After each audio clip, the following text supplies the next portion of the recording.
You were born in 1926. Right, that's correct. And where'd you grow up? I grew up in Greensboro, North Carolina. What did your dad do? Well, my dad owned a taxi cab company. At the time when we moved, he was the manager, but he had the opportunity to buy it out at some point in the late 30s, and so he owned a cab company in Greensboro for many years. And when did you get interested in drawing? Oh, I guess when I was maybe 4, 5, 6 years old, I'm not sure. Really, I was very interested in comics. I used to bug my mother to read the comics to me every day, and she finally felt it was easier for her to just teach me how to read. She had been a school teacher, and so I started reading on comics. Great. And when did you start drawing? I would say when I was in the first grade, second grade. I have some memories of drawing. So everyone obviously knew that you had talent for it. No, they all laughed a great deal at the drawings. What was the first time you had something that actually got printed, so you felt like you were published? Oh, my first work was published on the Greensboro Records. It had a page every Saturday devoted to kids. Kids could write, send drawings, write poems, whatever. And if they selected yours for publication, you got $1. So I had a motivation. My work appeared in there quite often, starting in about 1937. So were you self-taught, or did you have a... Oh, self-taught, really. Just studying the things that interested me and trying to copy them. And so what made you think that, what got you into the comic book business? Obviously, you had read comic strips and liked them when you were a kid. Right. Well, I like comic strips, and I was around for the birth of the comic books, you might say. I picked up Star Ranger and comics like that by Harry Chesler. Picked up the first DC books before Superman, well before Superman. When Superman appeared, I was totally hooked. And all the imitators and other people that came along after that doing other superheroes, particularly Lou Fine, I was really awed by his work. He became a big influence along with Will Eisner, of course. You started in business in New York. How did you get to New York? Well, I had graduated when I was 16 from high school and started at the University of North Carolina in the fall. Went 2 quarters, but I'd had some contact with the publishers in New York who gave me some encouragement. And I decided I wanted to make an attempt before I went into the service to get into the comic business. You did samples you sent up to them? In high school, I was the associate editor of the school newspaper, and we belonged to the Columbia Scholastic Press Association. And we won some awards, and one was for makeup, which was my department. So we were offered a chance to go to New York for this annual convention that the Press Association had. So when I came up for that with my friend who was also the co-editor, we were co-editors at the time, he came along, and I made it a point to go downtown from Columbia to visit publishers. And of course, in my book, the best of all was quality.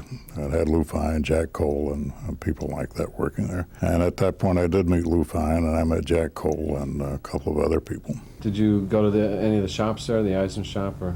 No, later I did go to when I came back to look for a job, I did call on Iger. He told me to come back in a couple of weeks. I had enough money for a week, and at the end of the week, the money was almost gone. And I called on Harry Chesler as a last resort, and he informed me he wasn't publishing, but he liked my work, and he said, "Have you talked to Fiction House?" I said, "Oh, yes, I talked to Mr. Iger." And he said, "That's not Fiction House." He said, "Wait a minute." He picked up the phone and he called Jack Burne at Fiction House. Gave me such a build-up, they said I should come up and see him right away. I went up to Fiction House probably within the hour. I had a job. So I started to work on Monday right after that. Yeah. Did you tell your father that you were almost out of money? No, he said when the money was up, I had to come home, go back to school. So you ended up at Fiction House. How did you? Right. Did you get to do a wide variety of strips when you were there? Well, mostly science fiction. They gave me the Star Pirate strip, which I drew for months. Several, maybe 20 issues after that, and it was a bi-monthly, so it covered quite a span of time. Even when I was in the Navy, they sent me work. Now, did you work at Fiction House? Did they have drawing tables and Oh yes, they had you'd call it a bullpen today. But they sat me down next to George Tuska. He was an influence. And then I met Lee Elias, Artie Saff, Ruben Moreira, you name it. But Graham Ingalls came in a couple of times. Most of their star artists. Did you socialize with the guys there? A little bit. Ruben Moreira became a good friend, and he invited me over to the Grand Central School of Art. He was studying there. And Lou Fine was at that time. I had hoped to go over and meet Lou Fine again, but Lou didn't show up that particular night. But Ruby and I would often go out for lunch or what have you. Is this the one up above the train station? Yeah, Harvey Dunn School. Yeah, exactly. Craig Flessel started out as a bouncer there. I know he went to school there, yeah. Did you go in the service after that? Yeah, I knew that my time was very short. I had to sign up for the draft when I was 18, and I went back home to await being called, and they didn't call me right away. I was freelancing for Fiction House, and I couldn't stand the suspense, so to speak, so I went up and volunteered for immediate induction, and that's what got me in the Navy, coincidentally. I tried to enlist in the Navy on about 3 different occasions, but I have a 320 vision in my left eye, or lazy eye syndrome, they call it. And in the service, did you do any drawing for like any service papers? Oh, yes. I worked for the Bainbridge main sheet until they shipped me off to Chicago. I'd passed the Eddie test. I don't know if you ever heard of that. The Eddie test was trying desperately to train technicians to repair radar. They had nobody really trained to do it. So this was a very intensive school. It was a 9-month school right in the heart of the war.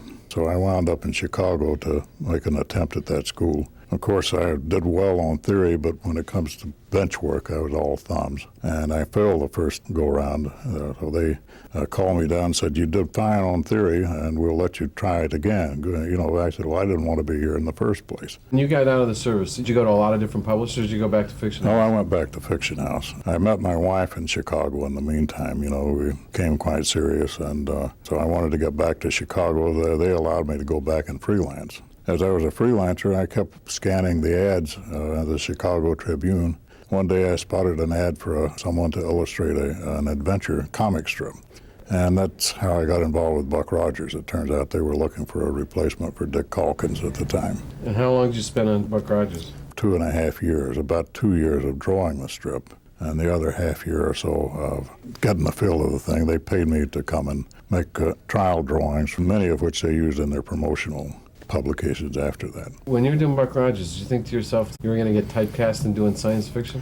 No, I wanted to do science fiction. That was my biggest passion. Because you got to make up everything. Yeah, right. I didn't have to worry about costumes and drawing street clothes and that sort of thing, which was always kind of tough for me. So you'd followed Buck Rogers and Flash Gordon when you were a kid. What did you think about the fact that here you are? I was in hog heaven, as they say down where I come from. I couldn't believe my good fortune. I just real joy. And even till today, Buck Rogers is my favorite character. You stayed with the strip for a couple of years, and then you got back into doing comic books. Right.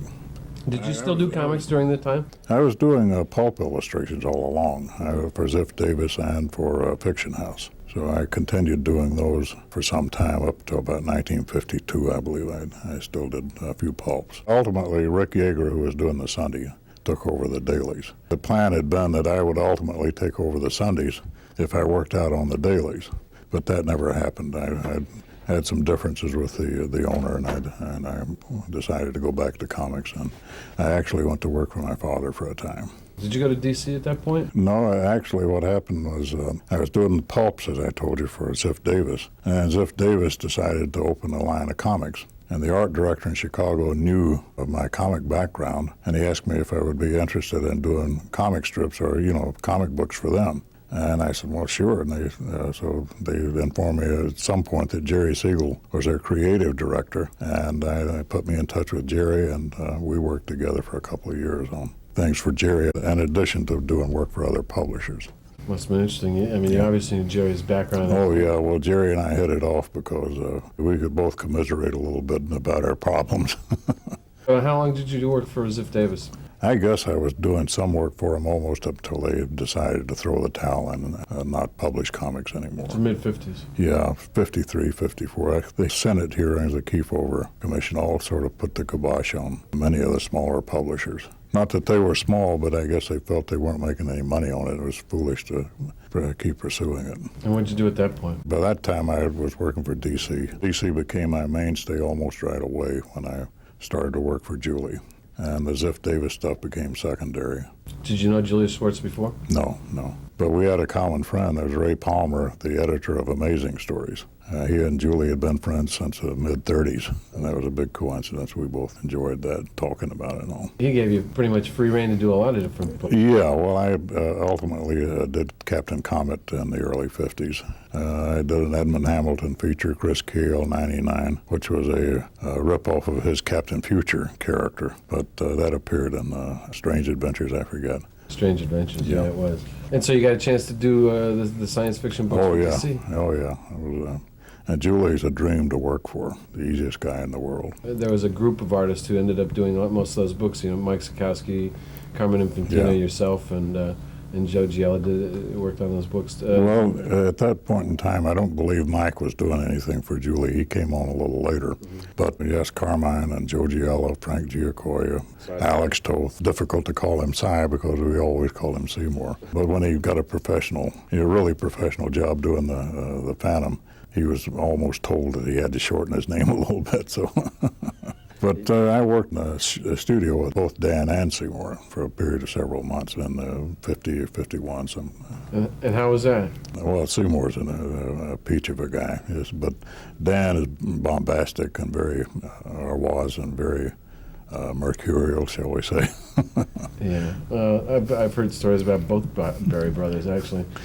So you ended up spending a great deal of time on science fiction books. At the same time that the space program was going forward in the United States, did you get a kick out of following how oh yes, science fiction was actually becoming real? A little experience I had when I was working on Buck Rogers. The plane was shot down or crashed anyhow in 1948 or 49, something like that.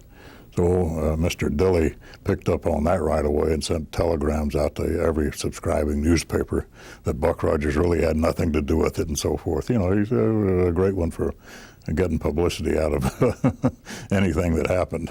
During the 50s, was there any kind of thought about the fact that there weren't a great deal of superheroes, that most of the superheroes that had kind of established the business in the 40s were all gone, and it was all basically romance, science fiction, westerns? Well, their attitude was that they were a thing of the past. Only Superman and Batman, Wonder Woman to a degree survived. Aquaman and a few others were still backup features. They're Green Arrow, that sort of thing. But they didn't sell the books? No. Julia obviously decided that he was going to make a stab at reestablishing some of these heroes and updating them. What was the kind of general thought when everyone did that? He and I had talked. I was only doing covers for him. I'd gone back to North Carolina about 1953 to work with my father. He needed me and wanted me down there. So I continued to do covers, come to New York 3 or 4 times a year and plot covers. My last trip up like that, Julie asked me to do a cover for what turned out to be the first Adam Strange cover. He wasn't quite happy. I came up with the germ of the idea of a pendulum. We had talked about the pit and the pendulum a number of times as a possible cover, and we could never come up with anything that really he thought worked. So I worked up some sketches, and he wasn't happy with them. And I said, well, let me take it home, and I'll do the cover. I think I know what you want, and send it back. If you don't like it, you don't use it. So he didn't like it, and he didn't use it, but he got Gil Kane to redraw it. But Gil pretty much followed my costume for Adam Strange from the cover I'd done. Did you get a kick out of the character? Because I mean. Oh yes. At the same time, Sputnik went up. About that time, the Buck Rogers, Mr. Dilley, the senior, had died, and his son Bob asked me to come back and work on Buck again. And the temptation was too great. I went back to Buck, and Julie, on a trip to Florida, swung by and visited us in Greensboro. I was living there at the time, and I tried to talk him into helping me, and he said, I can't write. He said, I'm an editor. He said, if you write something, I'll edit it for you. Nothing came of that, of course, but they were looking for a writer at the time, and I think Fritz Lieber did some of the stories, and several other science fiction pros. So you got back to doing Buck Rogers, and how long did that last? Oh, short of a year. I had more problems with the son and his crew than I'd had with the father. So you ended up going back to D.C.? Yeah, right. Adam Strange had been started, Flash had started. They're starting Green Lantern, and the Atom was a little behind that. So I got involved in inking on a lot of those. And how'd you like working on all these different... Well, I had never inked before, so that was sort of a shock for me. I had to learn how to cope with it, because you see something that you don't like, a tendency in your own work is to fix it. And of course, I didn't want to do that with Carmine or Gil. and I kind of had to roll with the punches, you know. The little inking things I could do that made it me feel a little better about it, I would do, but largely I never touched a pencil with either one. And they were pretty loose pencilers, weren't they? No, they were tight. Carmine's stuff was a little bit scratchy, but it was definite. And Gill's was, you could trace the lines, you know. Very tight, yeah. Yeah. Well, he worked his sketches up, and then he put everything on a light box. He worked them up on newsprint, put them on a light box, and traced them so they were very clean, with a soft pencil, but very clean. He was almost inking them. In his mind, I think he was.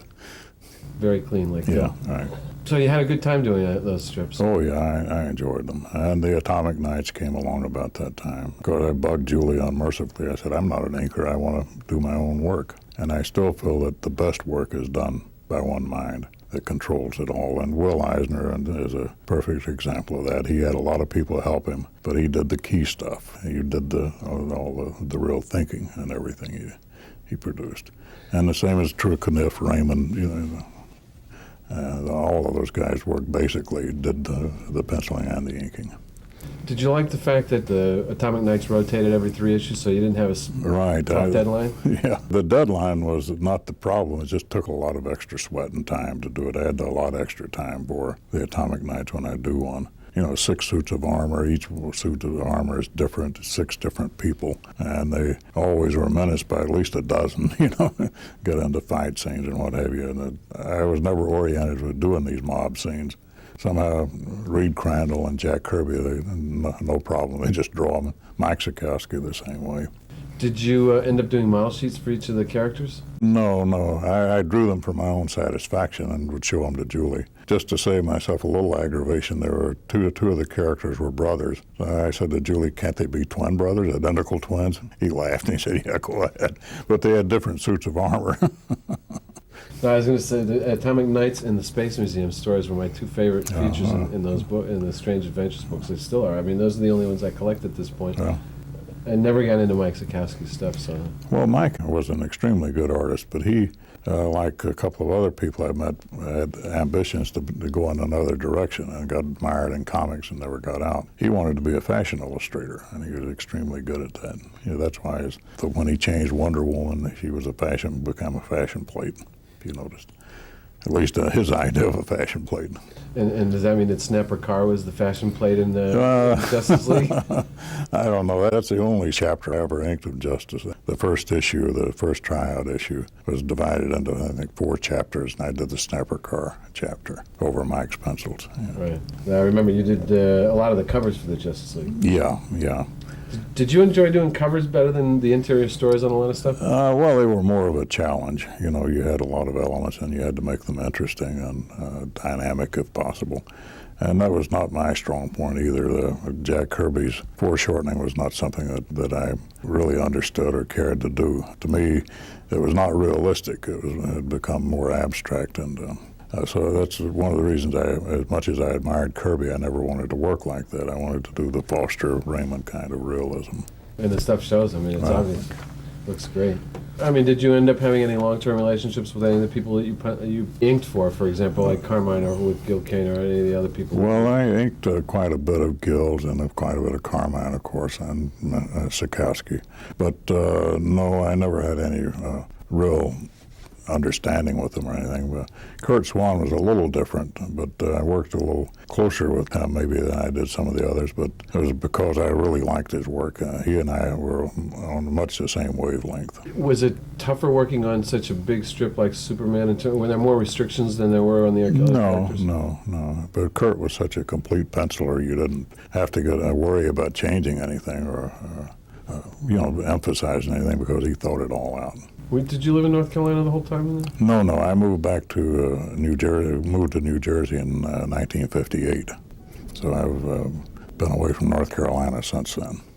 Are there any kind of strange things that happened to you in terms of deadlines or characters that someone wanted you to do that you just couldn't hack anymore? No, I never quite had that experience. I managed to do them, whatever they might be, but.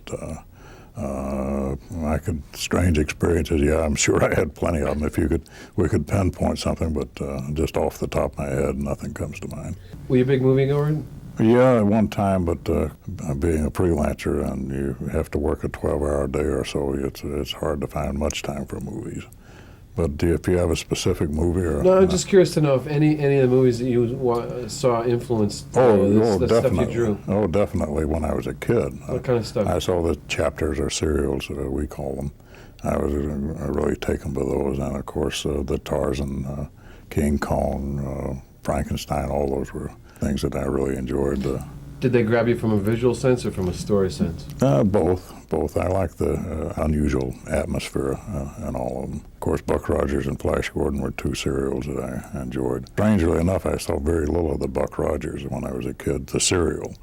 Later, I saw it. I do have a fairly rough print.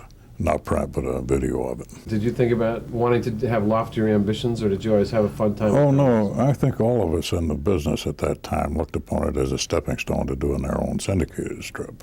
I don't know of anyone that was totally satisfied just with doing comic books, but none of us really looked down on it. Some of the older artists did. They didn't want to be affiliated with, didn't want their name to appear on it. And when you first started, did you think they'd be around in another 15 or 20 years? Considering what happened to pulp magazines, I thought they would die out, and they almost did, of course, in the late 60s, early 70s. So what do you think about today when you see not only is it not died, but there's like lots of small publishers and there's conventions that have thousands of... It's a totally different animal. Back then, they published a big amount of each book, and of course they had to for compensate for the returns. If they printed 200,000, they probably had to sell a minimum of 80 to 100,000 just to come near breaking even. Nowadays, they have magazines that are successful with 20,000 and the like, So it's a different animal that they have no returns and they sell for a much higher price. And so what are you working on now? Well, basically, I'm doing cover recreations for Diamond, and I did their price guide covers. They're the ones that are out for this year. Quality books in the Justice League. Yeah, nice covers. And some of my strange adventures and that sort of thing I'm doing also. So is there a point in your life where you figured that you were going to retire and kind of quit doing day-to-day stuff? Well, I have been semi-retired with the Army, on PS Magazine, working for Will, and then I contracted it from 73 to 83. How'd you like working on PS? Oh, I've totally fantastic experience.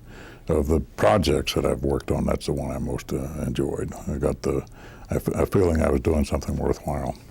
You get a real sense of satisfaction that you were... Oh, yeah, you go out and meet the troops, meet them in the field and so forth, and they all know the characters. They obviously read the magazine. And I know for a fact that many a dollar's been saved by the tips that come out in PS.